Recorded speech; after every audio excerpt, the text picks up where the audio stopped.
Welcome back.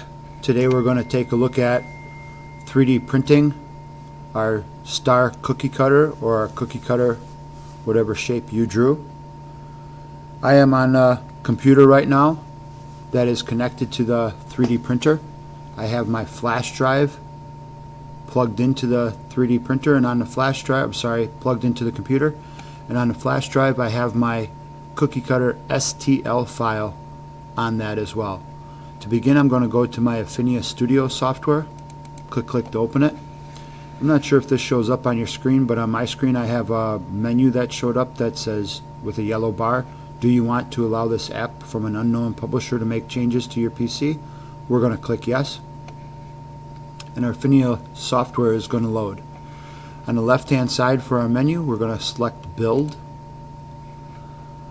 Then on the left hand side I'm going to click the plus mark to add, and I want to add by clicking this part, the file. And on the left hand side I need to find my USB drive right here down at the bottom, USB drive D. Okay, and then you're going to find the folder that you have it saved in. Okay, I have mine right here, Lammer's Cookie Cutter. I'm going to click that and select open. It puts it in kind of small down here, so I'm going to click the scale. I'm going to click 1 up here in the right hand corner, and we're going to type in Citrix receiver opened up on me. I'm going to click X to close that out. Click my 1, I'm going to highlight that, and I'm going to type the number 10 in. I'm going to scale it by a factor of 10. Click the blue check mark, and you can see it enlarged it properly to the correct size. Then I'm going to go and click auto place. Okay, make sure you click auto place. Now let's turn our attention to the 3D printer. The 3D printer is on. I initialized it by pushing and holding that button on the side of the printer until it beeped, and now the light is red surrounding that button. I'm going to go over here to the square for calibrate, and I'm going to nozzle detect. Now for nozzle detect, I want to make sure that before it gets going, the nozzle on the 3D printer doesn't have any plastic hanging down, because that plastic hanging down is going to, if there's any plastic hanging down, it's going to mess with the height of the nozzle when it detects it.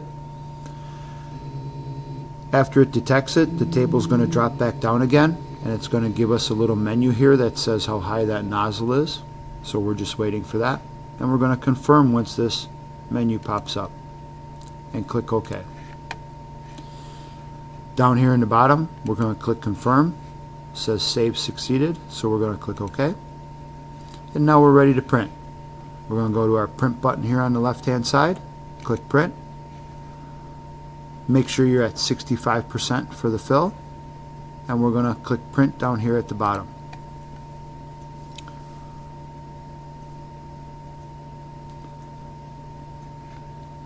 If this pop-up window shows up, make sure you talk to your teacher, because the printer filament might be short.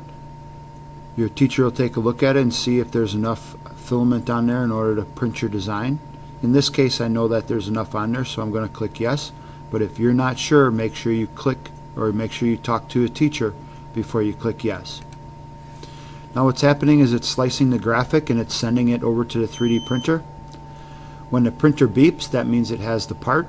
And now what's happening, if you look at the top up here, the nozzle is heating up. It's at 42 degrees right now, and the table's heating up. When the nozzle gets to 210 degrees, the 3D printer is going to beep a couple times, and then it's actually going to start printing. So we need to wait for this to get to 210 degrees before it's going to work. If you have any problems, make sure you talk to your teacher. We're about ready to go. Congratulations, nice job.